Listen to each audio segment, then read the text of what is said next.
주린이들도 이해할 수 있도록 쉽게 설명해 주실 분 이동훈 블로크 대표 함께합니다. 어서 오십시오. 예, 안녕하세요. 예. 미국 시장이 조금 전반적으로 좀 불안한 그런 상태인 것 같습니다. 어제 뭐 혼조세인데 다우가 오랜만에 빨간색을 보여줬는데 뭐 극히 미미하네요. 0.1% 정도. 예, 미증시는 그냥 최근에는 그제 갇혀 있는 모습 이렇게 이제 봐야 될 것 같은데요. 네. 나스닥이 좀 특이하게 장중에 좀 많이 빠졌다가 이제 그나마 좀 낙폭을 줄였는데, 마이크로소프트 영향이 컸습니다. 그러니까 마이크로소프트가 오늘 하루 시가총액 줄어든 게 4천억 달러였거든요. 네. 역대 가장 많이 줄었던 게 예전에 작년에 이제 딥시크 뉴스 나오면서 엔비디아라는 종목이 하루에 거의 6천억 달러 정도 시총이 줄어든 적이 있었는데, 네. 그 이후에 이제 가장 많이 줄었습니다. 실적은 괜찮았는데 앞으로 실적이 좀 걱정된다. 그러니까 이런 것들이 나오다 보니까 마이크로소프트 같이 이렇게 큰 회사도 실적 걱정을 해야 되나? 이런 것들이 이제 시장에서 이제 번졌고, 또 음. 하나 이제 트럼프 대통령이 그 차기 연준 의장을 다음 주에 발표하겠다라고 했거든요. 그러면서 이제 그 파월 의장에 대한 비판, 그러니까 자신도 지금 물가 걱정 덜 한다고 하면서 금리 안 내리고 있다. 이렇게 또 살짝 좀 비판을 했거든요. 그래서 예. 다음 주에 차기 연준 의장 공개되고 하면 또 트럼프가 이제 파월을 계속 흔들지 않겠느냐, 이런 걱정들도 있어서 좋은 재료보다는 좀 조심스러운 재료. 여기에도 국제유가도 오늘 또 많이 올라갔고 이런 것들이 막 겹치다 보니까 투자자들이 이제 쉽게 이제 안심하고 매수하기에는 좀 어정쩡한 그런 하루가 지나간 것 같습니다.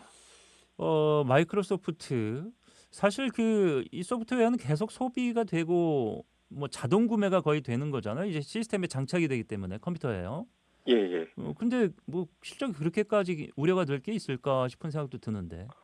이제 그 실적 자체보다는 그러니까 지금 마이크로소프트가 예전하고 달라진 게 예. 돈을 되게 많이 쓰거든요. 그러니까 예. 천억 달러 이상씩 많이 쓰고 있기 때문에 그럼 돈을 쓰면 그 돈 쓰는 데서 성과가 나와야 되잖아요. 그래서 그렇죠. 그때 그 성과 나오는 사업부가 생각한 것보다는 조금 성장이 둔한 것 같다. 예를 들어서 한 달에 1년에 한 40%, 50% 이렇게 성장하면 좋겠는데 예. 20%, 30% 성장하면 성장하는 건 좋다 이렇게 될 수 있지만 지금은 문제는 이제 돈을 많이 쓰고 있는 상태다 어디다 보니까 그렇게 쓰고 있습니까? 예, AI 하는데 그 데이터 센터 짓느라고 거기에 이제 막대한 돈을 지금 퍼붓고 있고 이 올해 예상하고 있는 어떤 비용 지출도 투자자들이 생각했던 것보다 훨씬 더 높게 제시를 했거든요. 그러니까 안 그래도 많이 쓰는데 더 많이 쓸 거다 이렇게 공개하니까 저렇게 써가지고 돈 벌 수 있나 이런 이제 걱정들을 투자자들이 해서 이 부분이 좀 투자자들을 좀 걱정해서 오늘 증권사 대부분 다 일제히 목표 주가를 하향했거든요. 그래서 이런 영향이 좀 있었던 것 같습니다.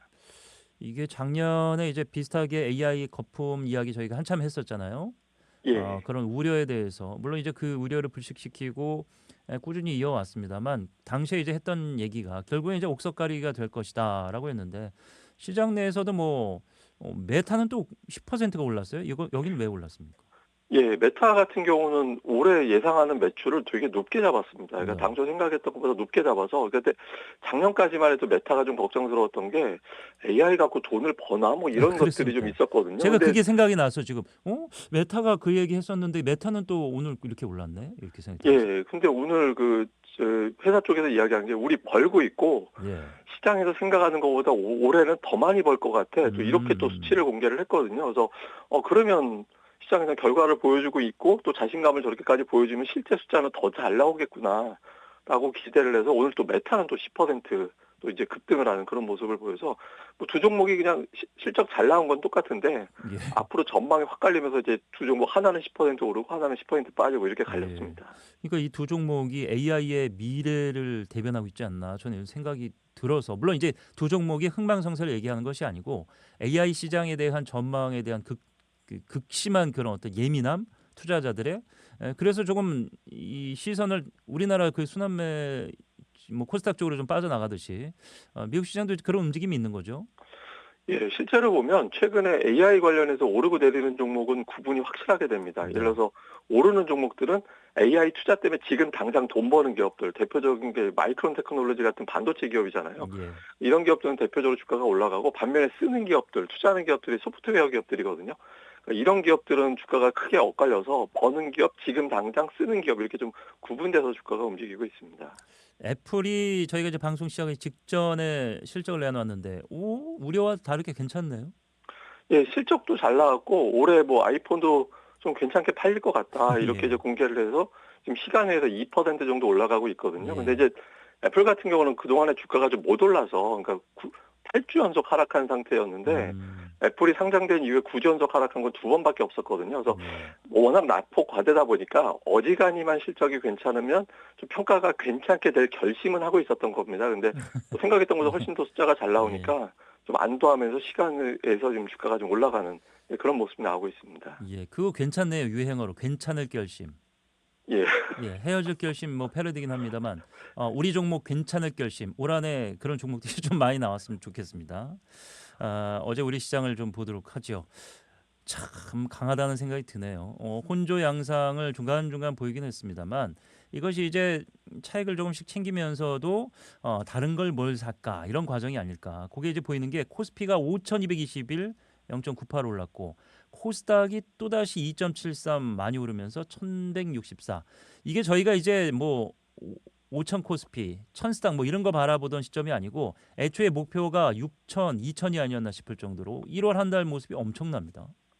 예, 어제 장중에 정말 변동성이 컸거든요. 예. 특히 이제 우리가 보통 뭐 주식시장 용어로 셀온이라고 하는데 뉴스 나오면 호재 나오면 거기다 대고 이제 매도하는 걸 셀온이라고 하는데 네. 어제 삼성전자 SK하이닉스가 실적 잘 나왔잖아요. 그러니까 그 공개된 실적을 보면서 이제 매도 물량이 나왔는데 이제 투자자들 심리는 가장 실적이 좋은 종목의 결과를 확인했기 때문에 이거보다 더 좋은 뉴스는 없을 거야. 이렇게 이제 생각을 해서 매도가 나왔거든요. 그래서 장중에 주가가 고점 대비 뭐 200포인트 하락하고 막 그렇게 밀렸었는데 네. 그런데 이제 기업들의 실적 전망이 계속 상향 조정될 것 같다 이런 분위기가 나왔고 또 최근에 워낙 주식시장에 돈이 많이 들어옵니다. 그래서 개인 투자자들 중심으로 이제 매수가 들어오면서 외국인들 물량을 받아내고 결국에는 오후장에서는 플러스로 돌리는 그런 움직임이 나왔습니다. 예. 이게 이제 본격적인 차익 실현으로 볼 필요는 없잖아요. 예, 그러니까 이전보다 좀 매도 물량이 많아지긴 했거든요. 그러니까 예. 장중에 이렇게 변동성이 크다라는 건 매도하는 사람들이 그만큼 늘어났다라는 거고 또 이제 투자들 입장에서는 나올 호재 다 나온 거 아닌가? 뭐 기업들 실적까지 받고 뭐 FOMC 회의도 받고 미국 기업들 실적도 정점 지나갔으니까 네. 이제는 슬슬 악재들도 봐야 되는 거 아니냐? 뭐 트럼프 관세 발언 이란 문제도 좀 조심스럽잖아요. 그래서 예. 미국도 예산안도 안 돼 있고 그래서 좀 악재도 같이 챙겨봐야 되는 거 아닌가 이렇게 조심스럽게 보고 있어서 당분간 이제 지수의 등락, 장중의 등락폭은 상당히 좀 커지는 게 일상이 될 가능성은 높아 보입니다. 악재가 될 만한 뉴스가 또 하나가 있는데 환율 변동이 좀 크고 미국이 자꾸 발언을 한다 싶었는데 환율 관찰국으로 다시 올렸습니까? 예, 이거는 이제 뭐 환율 조작국으로 된 건 아니고 예. 이제 관찰 대상국이라서 이런 나라들은 이제 당분간 지켜볼 거야라고 하는데 뭐 우리나라만 된 게 아니고요. 네. 중국, 일본, 대만, 태국, 뭐 베트남, 독일 뭐 다 돼서 우리나라가 이제 다시 지정된 거라서 이거 자체는 그렇게 크게 문제는 아닌데 네. 다만 이제 그 조금 최근 들어서 환율에 대한 어떤 노이즈가 좀 있었잖아요. 그러니까 그렇죠. 투자자들이 자꾸 환율을 보게 되면 이 환율이 올라가는 쪽을 또 신경 쓰게 되면 주식시장이 또 민감해질 수 있거든요. 근데 예. 이 자체는 그냥 과거에 있었던 재료라서 그냥 지켜보겠다라서 그렇게 심각한 뉴스를 볼 필요는 없습니다. 예. 참 뭐 어마어마한 그 매그니피센트한 1월을 보내고 있습니다. 이게 뭐 사실 어떤 분들은 이제 꿈같이 느껴지시기도 할 거예요. 이 수치들을 매일 확인하면서 주식 투자를 하지 않는 제가 봐도 경이로운데 이 흐름 주말 좀 쉬었다가 오늘 장 일단 지켜보고 다음 주 월요일에 다시 풀어보도록 하겠습니다. 주말 잘 보내십시오. 예, 감사합니다. 예, 이동훈 블로크 대표와 함께했습니다.